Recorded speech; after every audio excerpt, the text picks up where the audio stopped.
As novas regras para quem vai se aposentar, na verdade, entrou em vigor em 13 de novembro de 2019, com a reforma da Previdência, e foram colocados 5 regras de transição. Dentre essas 5 regras, 2 regras elas têm alterações todos os anos, aumentando tanto o tempo quanto a idade e dificultando ainda mais o acesso das pessoas à aposentadoria, né? Então, a partir do dia 1º de janeiro de 2025, teve alteração na regra de tempo de contribuição com idade mínima.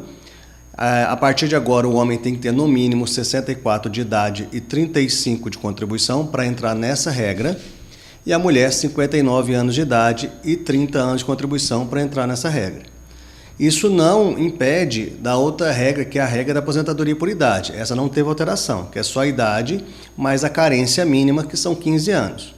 Então, nessa regra por idade, mantém, não teve alteração, o homem é 65 anos, mulher 62, desde que tenha no mínimo 15 anos de INSS pago, isso para o trabalhador urbano, porque o trabalhador rural tem uma diminuição de 5 anos, tanto para o homem quanto para a mulher. Então, o homem rural, 60 anos, a mulher 55, com 15 de contribuição.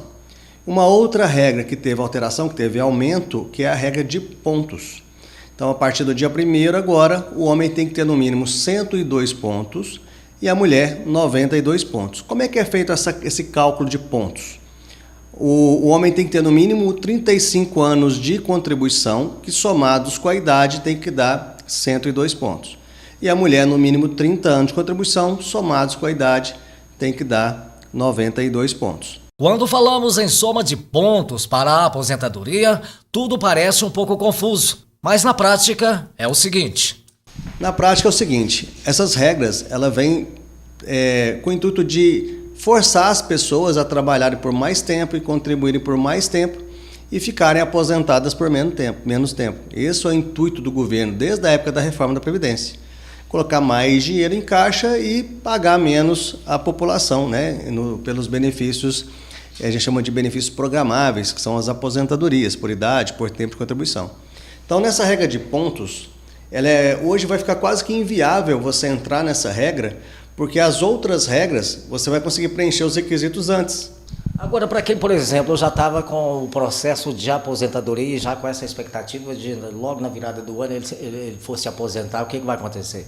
Não, aí o que acontece? Existe a questão do direito adquirido. Se a pessoa já tinha o direito antes desse aumento, tanto do tempo quanto da idade, até 31 de dezembro de 2024, mantém-se a regra de 2024. Então, é só para quem vai completar a partir desse ano, certo? Quem já tinha o direito e não exerceu, pode exercer ainda hoje, pode pedir hoje, aplicando a regra de 2024, não tem problema, desde que já tenha preenchido os requisitos. Preencheu, só não exerceu o direito. Então, esse direito adquirido ele tem que ser respeitado. Segundo o Dr. Márcio, cada caso é um caso.